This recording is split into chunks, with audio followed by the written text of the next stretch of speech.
Bakit po dalawang pelikula? Parang ganun, dalawang pelikula lang ba nagawa niyo last year? Kasi last year, mas nag-try ako mag-travel. Tapos tinry ko na parang, like sa self ko muna nung time. Kasi hindi talaga ako, I wasn't doing well that time.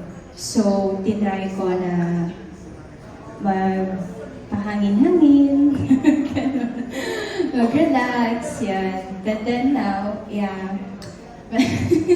Pero now, yes. Ma-assure mo na yung mga fans mo you're back for good. Tuloy-tuloy na ulit. Yes, hindi naman ako nag-stop. Hindi ko rin alam what happened. So, hindi naman din ako nag-rechecks ng mga projects. So, this time lang, I think, mas nag-focus talaga ako sa self ko, sa mental health ko. Yeah.